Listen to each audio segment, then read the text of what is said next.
Welcome back to Jameel Cast, where we explore ideas and innovations shaping the future of our world. Join us as we uncover perspectives and insights at the intersection of purpose and progress, featuring voices from across Abdul, Latif, Jameel's international network of businesses. This is Alex, your AI host.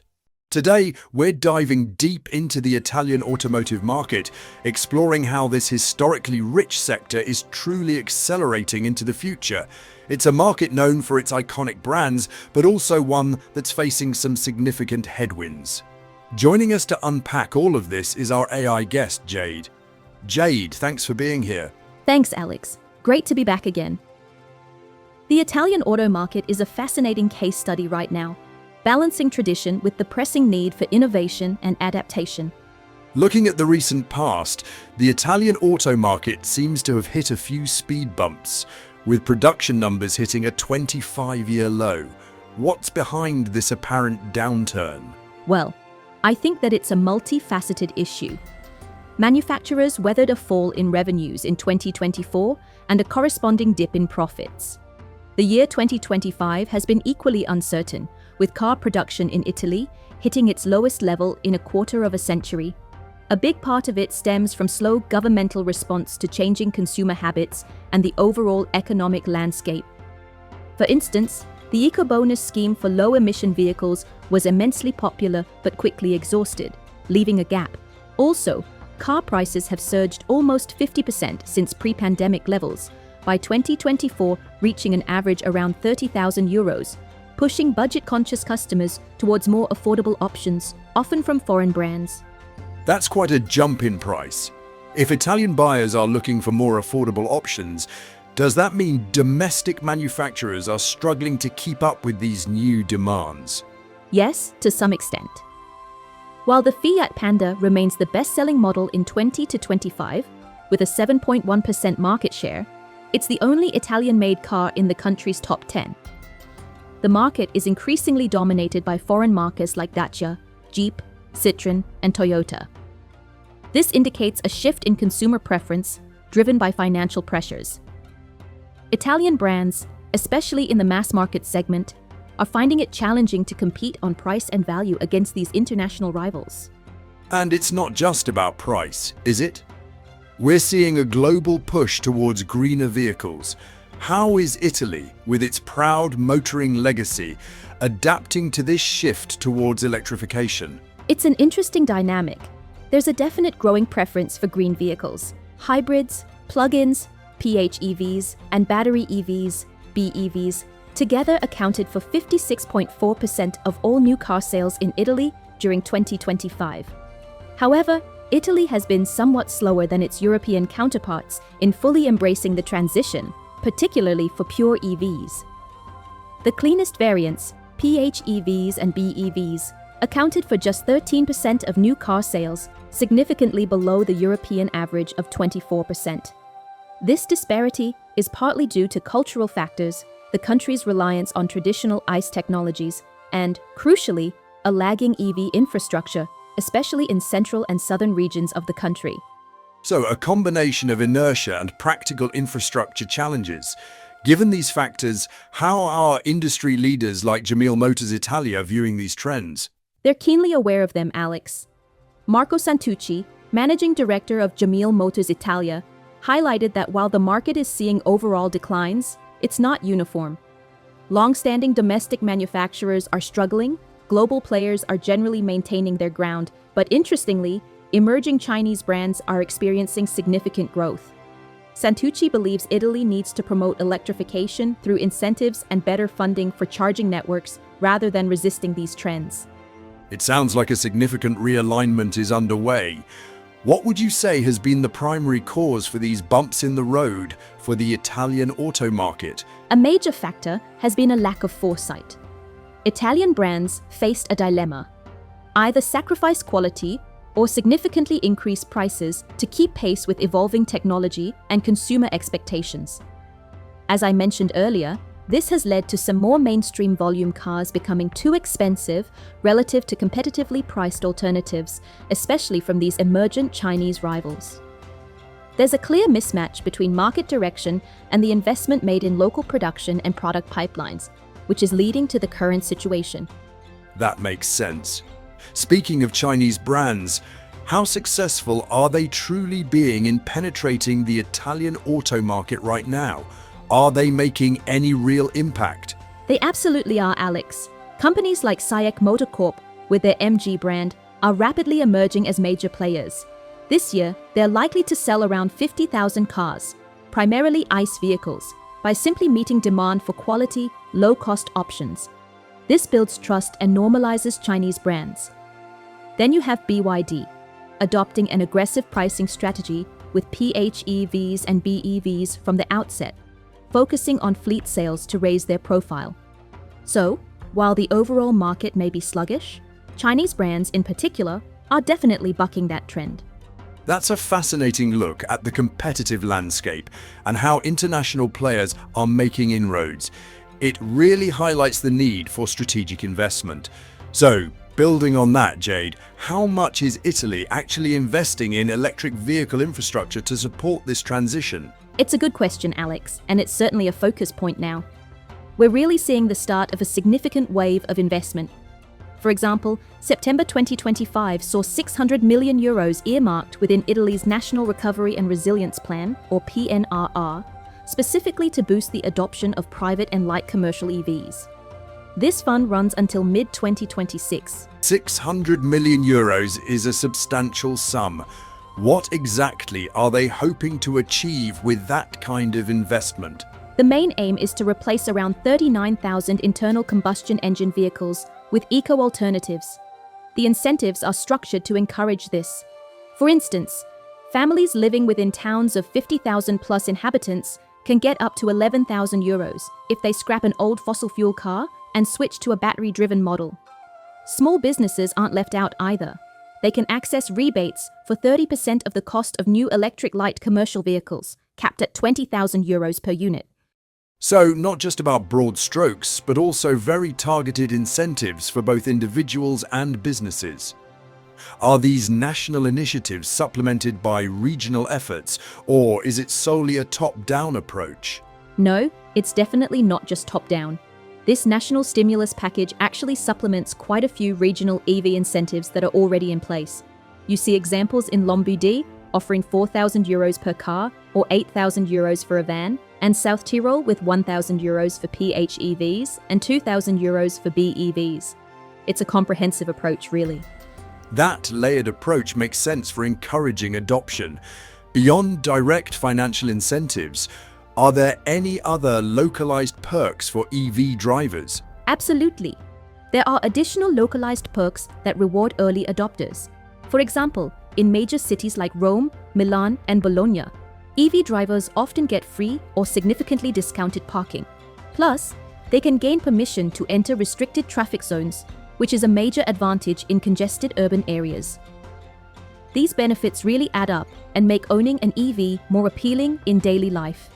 Free parking and access to restricted zones, those are tangible benefits that would certainly resonate with urban drivers. And what about the actual charging infrastructure? Is the PNRR fund also addressing the number of charging stations available? Yes, and that's a critical component. The PNRR fund is specifically set to provide an additional 27,000 charging stations across the country within just 2 years. Many of these won't just be standard chargers either. They'll be cutting-edge DC charge points capable of fully charging a vehicle in as little as 15 minutes. Wow, 15-minute charging makes a huge difference to convenience. Are we seeing a noticeable increase in these faster charging options already? We are.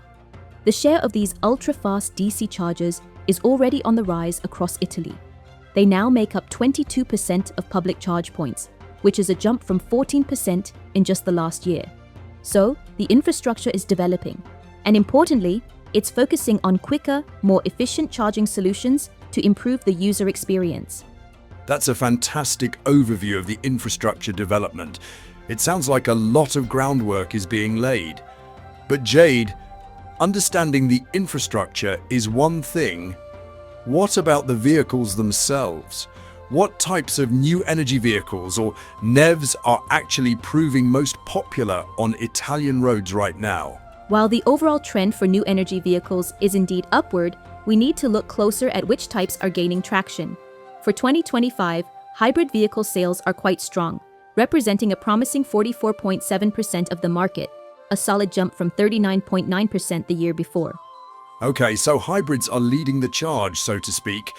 But as you said, hybrids still have an internal combustion engine component. Does that dilute the overall climate benefits we're hoping to achieve with the NEV transition? It's a valid point. Hybrids, by their nature, can still use their ICE drivetrain, which does reduce their overall climate benefits compared to pure EVs. When we look at pure electric sales in Italy, 2025 ended at 94,624, with the first 3 quarters accounted for roughly 61,000 units. The remaining cars 33,000 units were registered in Q4 2025, marking the strongest quarter in the history of Italian electric mobility. That's a healthy rise year on year, but it still only comprises a 5.2% market share, noticeably trailing the EU average of 15%. So, still a significant gap with pure EV adoption compared to the rest of Europe. Despite that, are manufacturers still optimistic and investing across the board in all EV segments? Absolutely. Optimism from manufacturers remains high. They're continuing their support for all segments of the EV market. The best-selling pure electric models in Italy for 2025 reflect this, with the Tesla Model Y and Fiat 500e leading, followed by the Dacia Spring, SAIC MG4, and the Renault Megane E-Tech. These pretty much mirror the top sellers from 2024, showing some consistency in consumer preferences. That list includes a good mix of established players and newer entrants. Are Italian car makers themselves looking to introduce more electric options in the near future? They definitely are, and the market is bracing for a raft of new options over the next decade, with many originating from Italian brands. For instance, Alfa Romeo, despite a slight pivot from an all-electric 2027 goal, is still working on electric and hybrid versions of their Giulia and Stelvio. Ferrari unveiled its 296 Speciale PHEVs this year, and their all-electric F222 is slated for 2026 production. It sounds like a lot of iconic Italian names are embracing electrification. What about Fiat, given their strong presence in the Italian market? And Fiat is certainly not holding back. They're launching a new, larger Grande Panda electric hybrid in 2026, with a smaller electric hybrid Panda following. Even Abarth, Fiat's high-performance division, has upgrades for its pure electric 500e and 600e in 2026 and 2027, and entirely new successors for both models planned for 2030 and 2031. And for the prestige segment, Maserati is expected to debut an electric SUV, the EUV and BEV, around 2027 or 2028. That's a comprehensive pipeline of new models. Clearly, both public sector support and private sector innovation are providing this momentum. What does this all mean for the future demand for electric powertrains in Italy? It means Italy's EV sector is primed to shift into top gear. It's perhaps little surprise that demand for electric powertrains in Italian vehicles is tipped to rise by 30% between now and 2030. This backdrop is also what encouraged Jameel Motors to recently sign a distribution agreement with Geely Auto to launch the all-electric Geely EX5 and Stare EMI Super Hybrid in Italy, and more recently, zeekr, Geely Group's premium EV brand. That's significant, bringing in more international players. Building on that, Jade, why is Italy somewhat playing catch-up with the rest of Europe in terms of overall EV adoption, and what can the government do to stimulate demand more effectively? Alex, everyone can see the overall trend is upwards, but Italy is definitely lagging. Our EV adoption rate is around 5%, while countries like France and Germany are seeing 15% to 20%. Fundamentally, we need better planning. The recent eco-bonus scheme, while well-intentioned, was too limited, targeting low-income families who aren't typically early adopters of new technologies. Even though the €600 million was snapped up quickly, showing general demand for cleaner vehicles, the targeting was off. So, the demand is there, but the current incentives aren't quite hitting the mark for driving widespread adoption among the right demographics. Precisely. Future support schemes need to be much better planned and targeted. We need to distribute funds more smartly, potentially in a continuous fashion with smaller contributions, and specifically include early adopters and opinion leaders. This avoids the on-off approach that only confuses consumers. Frankly, the government seems to some people somewhat in denial about EVs being the future. Implying the industry can continue with ICE technology is misleading and holding back necessary progress. That's a strong point about the policy stance. Beyond incentives, from a customer perspective, what other factors are holding back a more rapid adoption of EVs in Italy? There are several understandable teething issues.